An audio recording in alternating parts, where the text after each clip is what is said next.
Vamp on the Batwalk is the kind of laser-focused specificity that really gets me. I mean, this is a game whose central mechanic only makes sense within this theme, and this theme only makes sense when utilizing this central mechanic, yet somehow it works. You are a vampire. You are a sexy vampire. You are in a sexy vampire fashion show. The problem is that you're a vampire. You can't see yourself in the mirror to know how cool your moves look, but you can see how cool everyone else's moves look, and thus a core mechanic is born. Vamp on the Batwalk is a trick-taking game with each suit having numbers 1 to 5, a star, and garlic. Play with the same number of suits as players, shuffle together, deal out cards. Players don't look at their hands and instead look at everyone else's. From the back you can see what colors are in your hand, but beyond that you have to make educated guesses based on what everyone else is packing. Player 1 plays a card which establishes the current suit to beat, then everyone else in turn plays a card. If your number is the highest number in the established suit, you win the round and score a point. But what if you don't have that color, or are worried that yours might be lower? Play another card. If you play the same number in a different suit, you steal the show, changing the suit that needs to be beaten, meaning that all remaining players are now trying to beat that number in that suit. If you play a star of any color, damn, that's the sexiest vampire move ever. You win regardless of the number and suit, except if anyone plays a garlic, which only scores if someone else played a star. Then you just keep playing out your hand until someone scores 5 points. When players run out of cards, you just shuffle all the cards back together and deal out a new hand of 5. First to 5 points wins, and that's a game of Vamp on the Batwalk. Alright, so listen up. This game is extremely light, and what I can say is that I was totally prepared to be disappointed, right?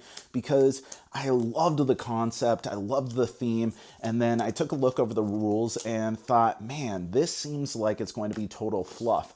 And the thing is, yeah, it is fluff, but it's fun fluff, and fluff with a surprising amount of strategy, because the game is all about me looking at your cards and then deciding, oh, what could possibly be among my cards, and then taking risks about what card I want to play this turn. And because there's a surprisingly tight pool because of the scalability of the game, which increases the amount of cards per player count, then it means that I have a good amount of information here, and it's just all about utilizing that information, hedging my bets, and taking one really good apprehensive pull.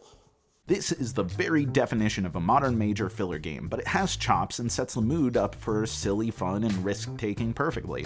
This is in the same vein as ultra-fast and convenient games like Love Letter. If anything, it reminds me of lunchroom games I'd play in school like Bullshit and ERS. My favorite things about the game are the absolutely preposterous yet somehow perfect marriage of theme and singular mechanic, and the sort of eager anticipation you get with wanting to play just one more card, one more round, one more game. The lack of information about your own capabilities is suspenseful, which gives a really enjoyable release when you finally test if your hopes or fears were true. On the other hand, this game is going to fall so flat if you can't dig this theme. The game is solid, being a bit more strategic than something like Exploding Kittens, but at this kind of filler level, there are a bunch of other themes and even themeless games that might be more suited to your taste if a game about sexy vampires who can't see themselves in the mirror doesn't elicit at least a little smirk. Is this a game changer? No. Is it a gimmick? Kind of. Will the shtick wear off after tons of plays? Maybe. But did I have fun with it? Yes, absolutely. So yeah, that's Vamp on the Batwalk by Gold Nugget Games. A surprisingly clever twist on trick-taking that's a decent little filler game made totally rad by a brilliant marriage of mechanic and theme. Plus, it has some of the sexiest sexy vampires that I've seen in a while. So, thank you so much for watching. I've been Jack for the Cardboard Herald. If you enjoyed this video, we have all kinds of other reviews, interviews, and recommendations via writing, podcasts, and video here on our channel and website cardboardherald.com. Our content is audience supported, so if you want to show your support, please visit our Patreon. Thank you so much for watching. This has been the Cardboard Herald.